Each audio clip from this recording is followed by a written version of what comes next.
Hello everyone, welcome to my YouTube channel. So in this video series we are going to see CSS border properties. So we are going to start with border के border side से start करते हो right? Okay, so we are going to see कैसे हम लोग border के properties को हम लोग specify करते हैं. तो सब border का suppose करो कि मुझे border के sides को specify करना है तो इस तरह से मैं कर सकती हूँ. Border top style जैसे मेरे को ये चारों साइड से different styles चाहिए तो ऐसे बॉर्डर फिर लिखा top style is equal to dotted right में चाहिए ऐसा तो इस तरह से बॉर्डर राइट स्टाइल सॉलिड. उसके बाद बॉर्डर बॉटम स्टाइल मुझे ऐसा चाहिए तो उसको डॉटेड कर दिया. लेफ्ट में ऐसा चाहिए तो उसको ऐसे सॉलिड लिख दिया right. After that we are going to see border border the short hand property like एक साथ हम लोग कैसे सारे बॉर्डर के प्रॉपर्टीज को स्पेसिफाई करते हैं.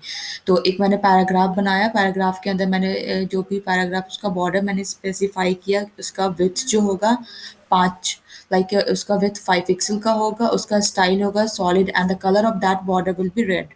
तो सबसे पहले उसका विड्थ लिखते हैं फिर उसका स्टाइल होता है फिर कलर्स होता है. Okay, after that you can see same these are all the same stuff.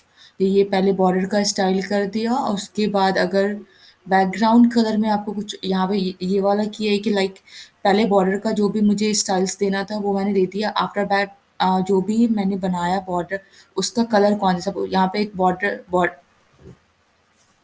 Paragraph का मैंने सिर्फ बॉटम का बॉर्डर दिया. बॉटम का बॉर्डर में 6 पिक्सल्स का. आफ्टर दैट सॉलिड होगा एंड रेड होगा एंड द कलर जो भी पैराग्राफ टैग है उस पैराग्राफ है उसका कलर जो होगा लाइट ग्रे.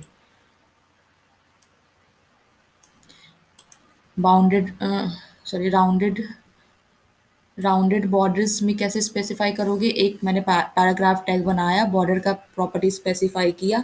उसका विड्थ क्या होगा और उसका स्टाइल क्या होगा. उसके बाद उसका कलर क्या होगा. उसके बाद अगर मुझे राउंडेड बॉर्डर चाहिए लाइक दिस वन तो इस तरह से इसका तो बॉर्डर रेडियस 5 पिक्सल्स दिया है right.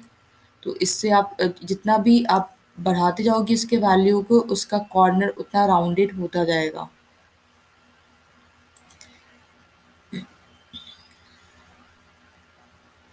Now we are going to see margins. Margins में कौन कौन से मार्जिन्स में मेनली फोर होता है टॉप राइट बॉटम और लेफ्ट होता है. कोई भी अगर सपोज करो मैं मार्जिन को स्पेसिफाई कर रही हूँ किसी भी देखो इस पैराग्राफ के अंदर मैंने मार्जिन स्पेसिफाई किया टॉप से इतना बॉटम राइट और लेफ्ट. एक जगह देखते हैं कि एक जगह कैसे सारा लिखते हैं राइट. सपोज करो मैंने मार्जिन इसका स्पेसिफाई किया 25 पिक्सल 50 75 और 100 पिक्सल. तो ये कैसे स्पेसिफाई होगा. तो इसका पहले होता है क्लॉकवाइज डायरेक्शन में मूव करते हैं ऐसे करके ऐसे जाएगा फिर वापस आएगा राइट. तो सबसे पहला जो होगा वो टॉप को स्पेसिफाई करता है. उसके बाद राइट कॉर्नर को this one will be right. उसके बाद बॉटम पे आएगा. उसके बाद लेफ्ट का मार्जिन इतना हो जाएगा. अगर 3 वैल्यूज़ मार्जिन के लिख रखें तो कैसे होगा. First one is top. उसके बाद जो होगा ये दिस वन इज़ लेफ्ट और राइट का और ये वाला बॉटम का. अगर 3 मार्जिन में वैल्यू दे रखे हैं तो इन दैट केस ये वाला टॉप ये वाला बॉटम और this one will be right and left. और अगर मार्जिन के 2 वैल्यू दे रखे लाइक 25 पिक्सल एंड 50 पिक्सल तो इसमें क्या होगा टॉप और बॉटम का 25 पिक्सल्स होगा और 50 पिक्सल हो जाएगा लेफ्ट और राइट का.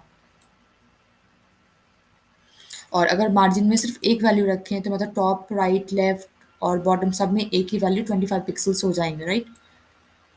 अगर मार्जिन को ऑटो सेट कर रखा है तो in that case what will happen. अगर ऑटो है ऑटो सेट कर रखा है तो इसमें क्या होगा हॉरिजन जो भी कंटेनर मैंने बनाया सपोज करो इधर देखो यहाँ पे एक ये रखा है इसमें मार्जिन मैंने ऑटो तो इसका जो भी कंटेनर बनाया था उसके बिल्कुल हॉरिजॉन्टली सेंटर में आ जाएगा मार्जिन उसका.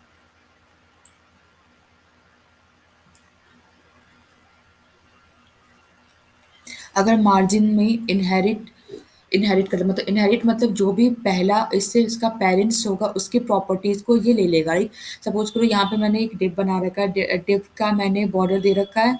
उसके बाद फिर इसका मार्जिन लेफ्ट दे रखा है इतना तो और उसके बाद मैंने नीचे एक पैराग्राफ बनाया उसमें तो मार्जिन मैंने क्या दे रखा इनहेरिट करवा दिया. तो लेफ्ट में पहले डिव का पहले डिव में उसका 100 पिक्सल दे रखा था तो इसमें भी 100 पिक्सल आ जाएगा.